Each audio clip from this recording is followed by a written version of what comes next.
All right, what's going on, you guys? Nick here with Nick Strength and Power. I've got a couple of interesting stories for you guys today. The first story that I've got for you guys today, Chris Bumstead working with Hany Rambod. Or is he? So this has been a rumor that's been going around the internet for a little while that Chris is ditching Ian and then he's going to work with Hany. So Ian recently kind of cleared the air about this on his Instagram story. Someone asked him, is CBum working with Hany? And he says, not to my knowledge. And I believe this whole rumor about him working with Hany came from something that Ian said on one of Fouad's live podcasts. So now, according to Ian, he's not. And I think if anybody would know, it would be Ian.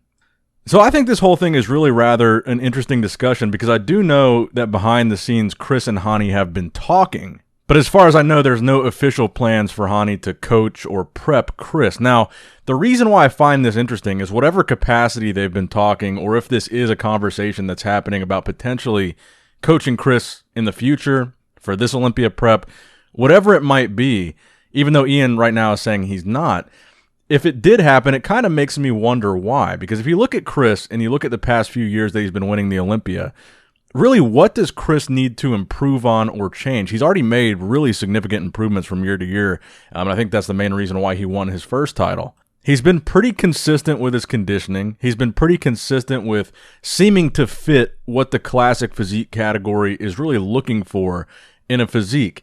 So if he's been winning and no one has really been coming close, granted, I think Terrence was a lot closer at last year's Olympia than people give him credit for, Rough Diesel. If he's already winning, he's already doing what he needs to do, why would he change coaches?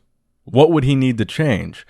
So that kind of adds to a further speculation that I have, which might be a little out there. But if he does end up working with Hany, because again, I know they are talking, the exact nature of their conversations, I don't know.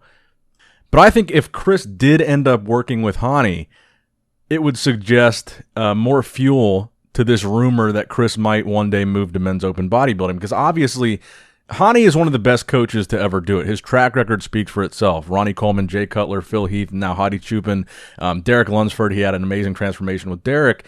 But like I said, it's not like Bumstead needs a transformation. He's already doing what he needs to do. He already looks how he needs to look. And it seems like whatever he's doing now is working. So why change it up at this point?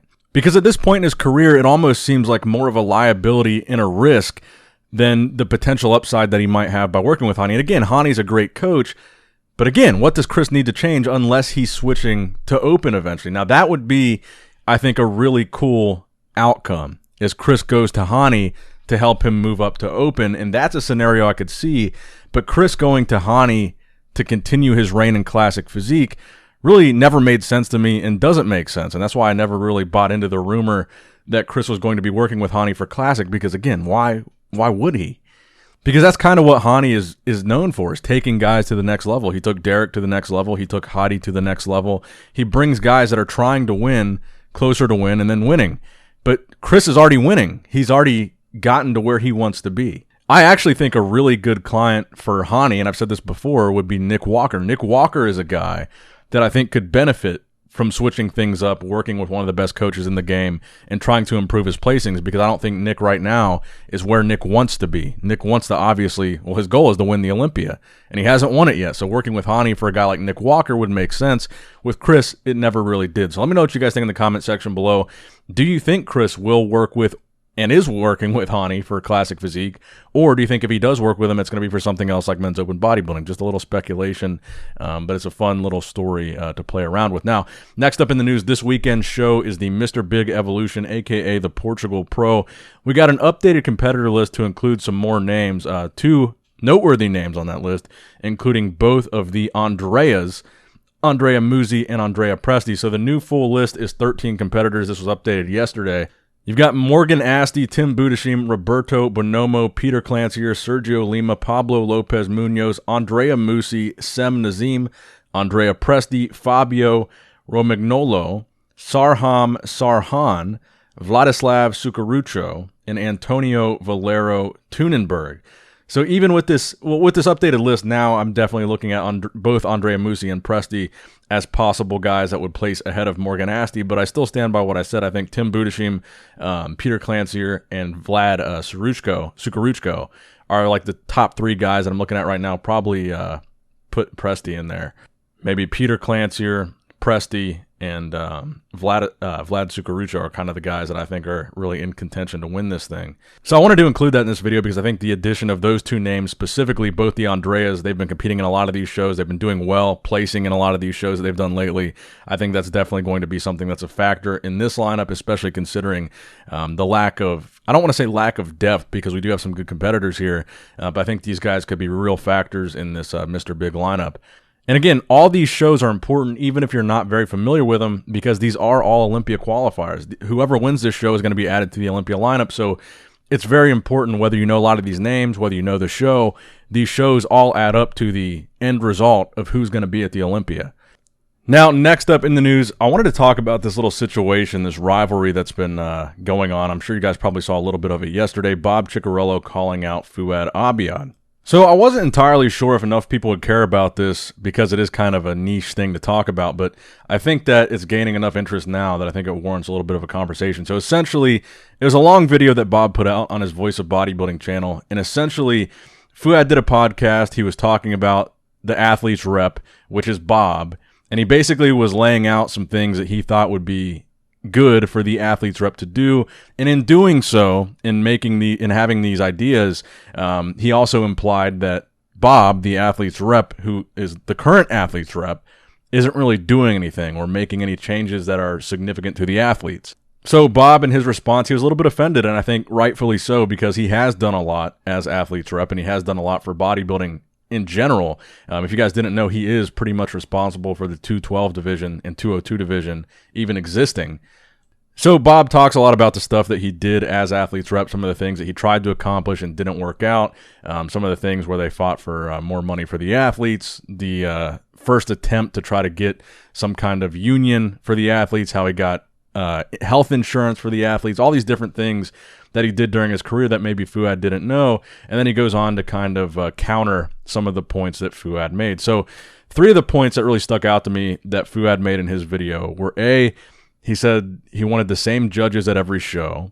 He thought that plain black background at every show would be a good thing. And then the same exact lighting at every show. Those are the 3 points that I kind of stuck to. And those were the 3 points that Bob really responded to. Now, Bob basically said, logistically, all these ideas are ridiculous. They could never happen. It would be impossible. It would be improbable. And while I don't even think he said while they sound good, I think some of them sound good. It's just unrealistic, and that's true. So the first point, same judges at every show, obviously I think is a ridiculous idea. That doesn't really make any sense to me. That I don't think is really worth addressing. The black background, though, at every show, I don't think that's something that's as difficult to achieve as Bob made it sound. I mean, honestly, I think if every show or if the IFBB laid down like some kind of standard or some kind of template, because I understand that sponsors want to be on stage. They want to have their logos. They want to have their graphics. Some of them want screens. But if there was some kind of template for every pro stage where you had this plain, and it might not even have to be black, just plain dark color with no LED lights or anything directly behind the athletes, and you could have a template where the sponsors can still be on stage, but it's just above, the head of the athlete. So the entire body of the athlete while they're posing has just a plain black background, no LED lights, no sponsor logos. And then maybe when you zoom out to see, the full call out or whatever, you can see all the sponsors and the pictures and the videos and stuff in those shots. So if you had a template where the screen was up above or off to the side, or the logos or the sponsors were up above or off to the side, just to have that plain black backdrop, I don't think that's a ridiculous idea. And I do think while it might be kind of hard to achieve, it's not like it would be that expensive. To get a plain black background at every show would be what, a couple $100? So that I thought was a decent idea. The lighting thing, I like where Fouad is going with it, but to say, why can't we have the same light crew at every single show? Obviously, logistically, the IFBB being worldwide, that would not be possible to have the same light guy go and set up the same lights at every show. Different venues have different lighting, different venues have different rules, et cetera, et cetera. But I do agree with the direction that he's going in that the lighting should be better at shows, which I think was the main point that he was trying to make, and I agree with that as well. And these are interesting points that Fouad raises, but there's not really simple solutions to them. I do think that lighting could be improved. I don't think it should be all these crazy, like what we saw at the Olympia last year, all these crazy lights and lasers and big LED backdrops. I don't think that really does anything for the production value of bodybuilding. Well, it makes it look like a higher production value, but the overall presentation, the overall package that you're getting visually, I don't think it does anything for it to have all this crazy LED stuff. So I can see where Bob's coming from. I can see why he was offended, because essentially Fouad did say indirectly that Bob's not doing anything as athlete's rep. But to Bob's point, he's, as an athlete's rep, essentially he's like a liaison between the athletes and the IFBB. So if these guys have these concerns, technically Bob is the guy to go to. And the fact that Bob said that Fouad had never brought any of this to his attention or made these suggestions to Bob being the athlete's rep would be the guy to make these suggestions to, and not on the podcast first. But I also didn't really get the vibe from the podcast that Fouad was intentionally taking shots at Bob. I think he was kind of thinking out loud. He might not have known exactly what Bob has done or what Bob does. And these are things that he was passionate about changing in bodybuilding, and he was just kind of thinking out loud. I really don't think he had like a malicious intention of going after Bob in that video. But again, I can understand why Bob was offended. I've talked to Bob a couple times in person, and every time I've talked to him, he's been really nice. We've gotten along really well. He seems like a really good dude.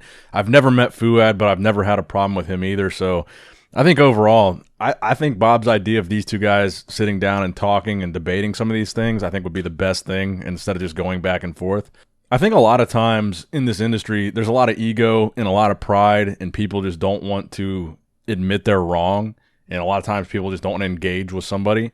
But these are two guys, I mean, they're going to see each other at a lot of these shows. They're going to run into each other. I think they should just hash this out, sit down together and have a debate. I think it'd be really good. I like Bob's idea of saying if Fouad came in with a list of everything that Fouad wanted to specifically address or have the athletes rep address, and then Bob would go down the list point by point and kind of say what he thinks. I think that would be great. I think that would be a great conversation for bodybuilding. But let me know what you guys think in the comment section below. Are you taking sides on this thing? How do you see it? Let me know below. And the final story that I have for you guys today, just a fun one, but you know I had to include it. The latest physique update from Joseph Bania. He's no longer Pro Joe 2 on Instagram. He's just Joe Bania, Arnold Schwarzenegger's son, doing some classic poses. So I like to include it every time we get a physique update from Joe, just because we know that his end goal eventually is to compete in some kind of classic physique competition, even though right now it seems like he's more focused on movies and acting than he is competing or bodybuilding. But as we kind of document this journey to him taking the stage, I think it's kind of cool to look at these different points in his training and these different points in his physique and kind of have them all on a video timeline. So when we eventually get to him competing, we can see the changes and the improvements and the gains that he's made getting up to that point. But right here, I think he looks honestly a little bit smaller than I think he usually looks, or maybe just because he's not training as hard as he was now that he's doing the acting stuff. But I think in more and more of his videos, I notice a lot more. I think his chest looks... The genetics of his chest looks so similar to Arnold's. I just think it's going to be very interesting to see what he looks like on stage as far as how much crossover there is with Arnold's genetics and his genetics. So just something interesting, fun last story. That's going to wrap it up for the video, guys. I hope you did, in fact, enjoy it. Please make sure you give it a thumbs up if you enjoy it. Like the video if you liked the video. Subscribe to the channel. If you have not subscribed already, click that bell notification icon to be notified every time I upload. I love you guys. I appreciate you guys. Nick Strength and Power signing out.